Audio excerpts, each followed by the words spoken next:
Welcome to Basic Business AI, a podcast dedicated to simple AI strategies for businesses who don't want to get an advanced tech degree or hire some marketing bro. I'm your host, Ana Gonzalez, and you can find me on social media at AnnaBotPrime. We bring on regular business owners like you and me to discuss practical strategies, ideas, and perspectives about AI without getting too far into the weeds of the tech. BBAI is sponsored by AnnaBots. We build AI with heart. Our trained AI sales and support assistants work 24/7 to increase sales, reduce costs, and free up your time so you can focus on growing your business. If you want to install a 24/7 near human sales and support team in your business, go to annabots.ai to learn more. You can start for as little as 50 cents a day. Once more, that's annabots.ai. Today's guest is Rafa Pimentel. Rafa is the Chief of Information Officer, Chief Technology Officer, Digital Transformation Expert, speaker, and award-winning IT leader with over 22 years of experience in different industries. So, Rafa, welcome to Basic Business AI. Thank you very much. Thank you so much for being here. No, thank you very much for inviting me. I'm thrilled to be able to speak a little bit more about this fascinating topic that's artificial intelligence. Awesome. Yes. So, from your perspective, how is AI reshaping the future of your business? Well, I'm going to speak about something in particular that I think it's been one of the most controversial industries in that has been affected by AI, and I'm going to speak about the media industry, right? Because there's even rallies that are against the use of artificial intelligence to create content and to be used for radio and for television and for movies, TV series, and etc. So I have a very good experience with AI and the media industry because, for a major radio company, we were trying to make it more profitable, and we were trying to make it compete against, all these streaming platforms that are taking over the market. So it was really interesting because one of the problems that we find in the traditional industry, like for example, radio, it's that you don't have all this information in real time that's being generated in the streaming platforms, for example, and you don't have all the engagement information that you have in real time on the streaming platforms. So we were thinking, how can we make this more competitive, and how can we make this appealing for customers so they still want to invest their marketing money in radio? So we started focusing on what's the strength of the industry. For example, known brands are like you have them on top of the mind, the radio stations and announcers, and it's very hard to compete against that if you are a small content creator or if you're a streaming platform. And also the engagement you can have in live broadcasts with people, because you make these contests where people are calling the radio show and you are giving away passes for a concert, or you are giving away meet and greet opportunities. So all that, it's very hard to achieve if you're not a major company, So we were trying to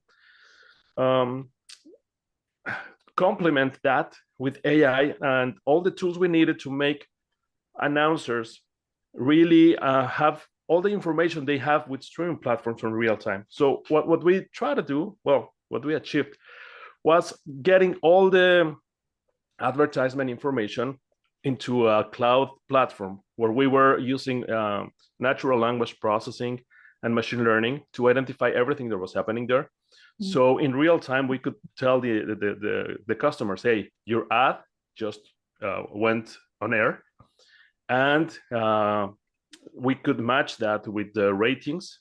So we could tell him, this day and this day and this day in these shows, your ad had this reach and this engagement. So it was not something simple to do, because having the right tools to be able to listen to, in this case, it was over 120 radio stations simultaneously in 4 different countries. And then processing everything on real time, it was a challenge. It was a good investment we have to do also. But in the end, customers were very happy because they had a portal where they could log in, and they were seeing in real time hit with all their advertisement, and they could create their reports on real time. And well, it was like as simple as having a streaming platform, but with all the power that we gave them with the name of a big radio company and the big radio announcers. Mm-hmm. So with AI, you augmented your powers, the powers of. Exactly.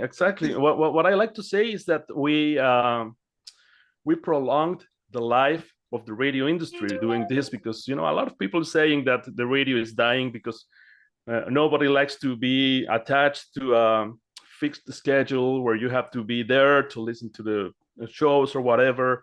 And if you don't have the device, a radio, you cannot listen to it. But that's not true, because now we have all these smart speakers and smartphones, and there's a lot of ways to keep listening to the same shows, the same content. But well, it doesn't really matter, in the end.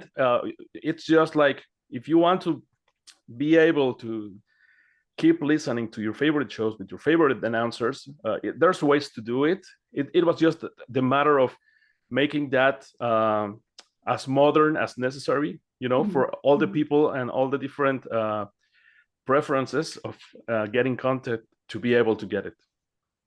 It's interesting how everything has had to evolve. I mean, now we live pretty fast, and we live so fast that it was maybe not enough to only be humans. No, we need to. We're using AI to augment our powers, and that's making us superhuman.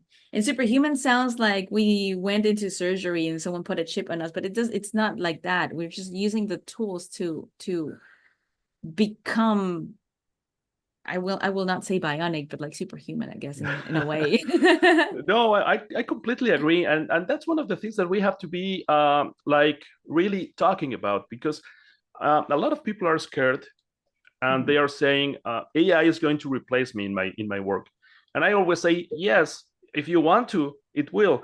But if you don't, you can be much more powerful, and you can be much more capable, and you can be way faster to do what you know how to do. In the end, these AI tools that we have now, yes, they can create things, but they cannot replace a human brain. So exactly. If we have a really smart, well-functioning human brain that learns how to use this tool, as you say, we're going to be superhumans. So what I'm telling, in this media case, the writers and the producers and the announcers, just learn to use the tool and learn how to make that tool work for you, not work against you. Yes, I love that. I love that phrase. And also, you said something that I have never heard, not like that. You said people say that AI is going to replace you. And then you said, yes, if you want to. Like, usually the conversation is around, no, it's not going to replace you. It's going to replace repetitive tasks. Or AI is not going to replace you. Someone who uses AI is going to replace you. But that just little tweak of, yes, it's going to replace you if you want to.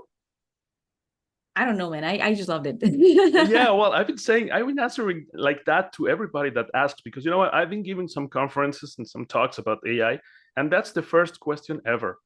And then they ask, when are the machines going to take over, like in Terminator? But well, that has a very complicated answer. But yeah, I think it depends on each one of us. If we want to get into the trend and start learning how to use the tools, that's going to make us powerful. It's like every other tool in the past, right? It's like the computer.